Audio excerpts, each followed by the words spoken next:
Good afternoon. It is Wednesday, the 22nd of April. Hope everybody's fine. It's a glorious day in Bradford on Avon here. Hope it is glorious where you are too. We are back in the Enchanted Wood. We have got the company of the lovely Emily Quick today, Tinker. So you're going to be the reader today. Just to recap, we are at Dame Slap's school, although in this book it's Dame Snap. We've determined overnight from various people that the original book, it was Dame Slap, as in.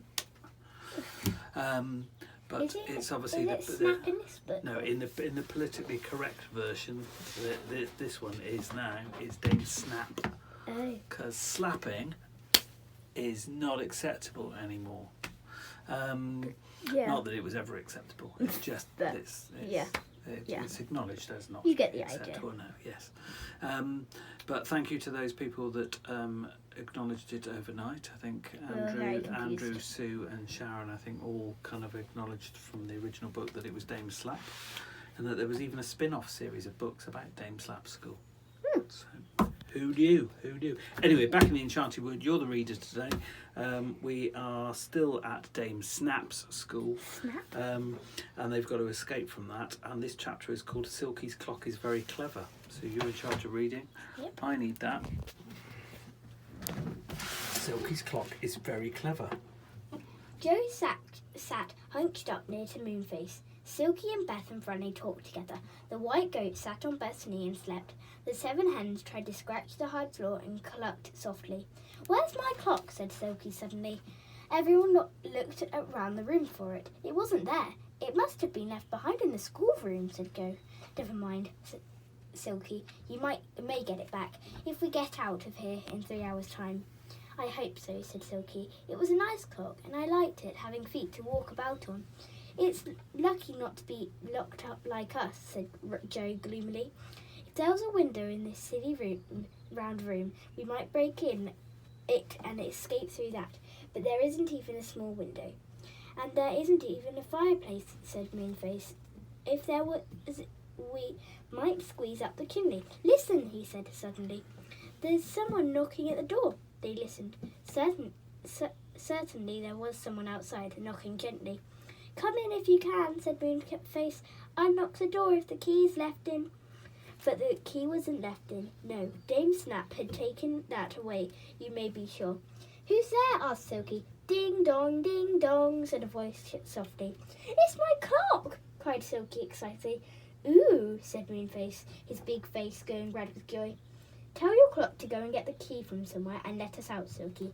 "That's no good," said Silky. "I noticed that Dame Snap wore all of her keys on a string that hung from her waist. The clock could never get our key from her." "Oh," said Moonface sadly. Everybody thought hard. "Ding dong," said the clock outside and knocked again. "Look here, clock, it isn't any good your dinging and dogging and knocking to get in," called Joe. "We're locked into this room and we haven't got a key to get us out." "Dong," said the clock dolefully, and then it gave an excited ding and began to dance about on its big feet, up and down with the little door in its back window open. "Whatever is that clock doing?" said Silky in astonishment. "Warming its feet up, I think," said Franny with a giggle. But it wasn't, for it was an old clock that had to be wound up with its own key, and it was jumping about trying to jolt its own key off the little hook inside it. At last it managed to do it. Clang! The key fell to the ground. "Whatever is your clock doing?" said Joe to Silky. "It must have gone mad." It hadn't. It was being very sensible. It kicked at the key with one of its feet, and the key slid under the door and into the room where the children were.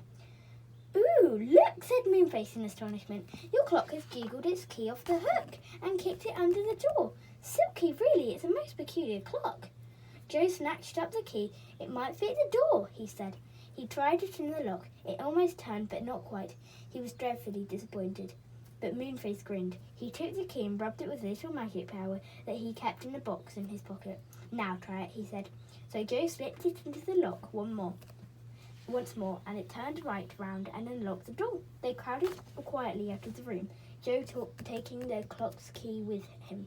Silky gave the clock a hug, and it said ding dong quite loudly with joy.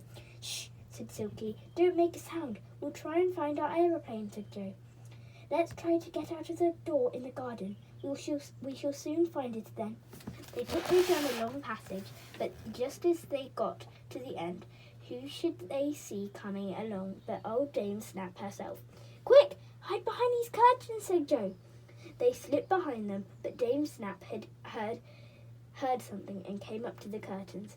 She was going to pull them apart when Silky the clock walked out, shouted ding dong in her ear and trod on her toes. Dame Snap gave a shout of rage and she kicked out at the clock, but she missed and it ran away down the passage, with Dame Snap running after it. Good old clock, said Silky joyfully. It just walked out and ding-donged in time. Another minute and we would all have been found. Come on, said Moonface, peeping out of the curtains. We'd better do our best to get into the garden now, whilst old Dame is out of the way. They tiptoed down a long room and came to a door leading into the garden. Just as Joe was going to open it, he pushed them all quickly back into the room. Dame Snap is coming in here, he whispered. Quick, hide behind the furniture. So quick as lightning, everyone crouched down behind the sofas and chairs, whilst Dame Snap opened the door and came in, grumbling. Wait till I get that clock. And at that very moment, the clock came running in on its flat feet and ding-donged very rudely at her.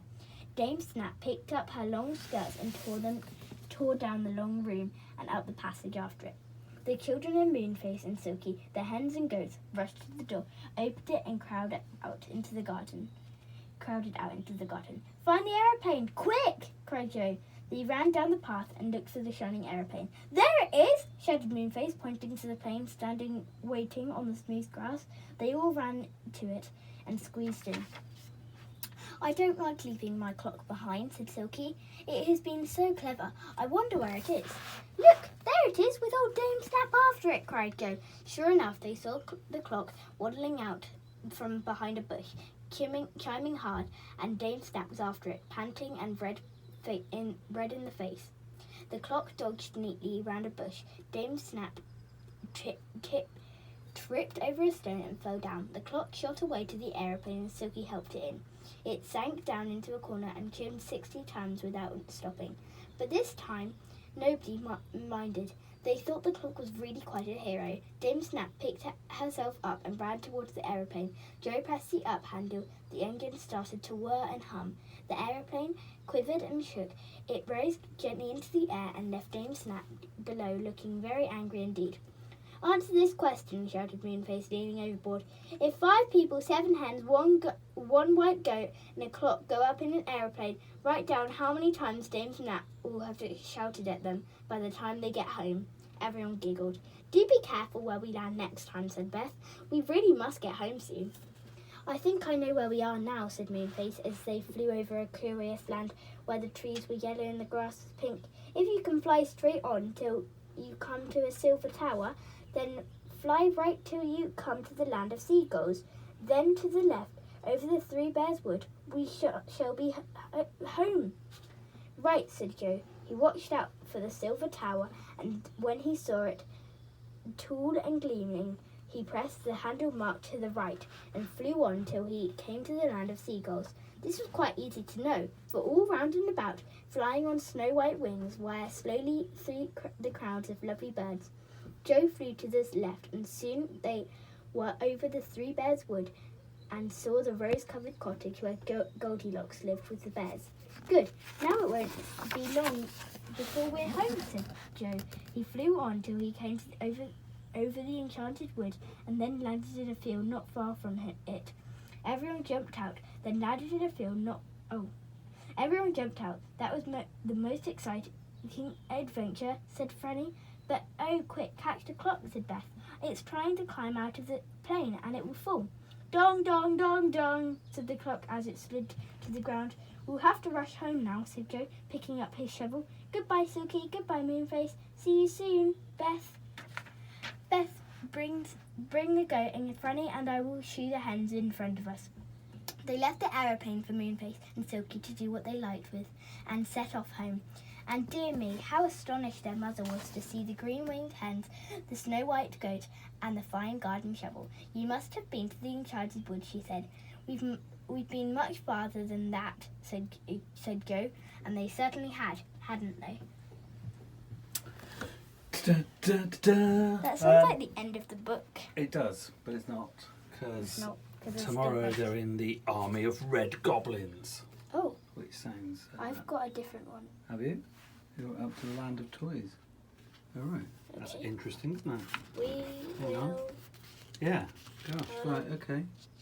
It's weird. Yeah, okay. We Well, will try we may be in the army of red goblins, or we may be in Up to the Land of Toys. up to the land of toys. We found quite a major difference here. Right, okay. There's one cat. Anyway, we'll work that out overnight, and so we'll be in one of those two places tomorrow. Either a good place, or a bad place, or a completely different place. Yeah.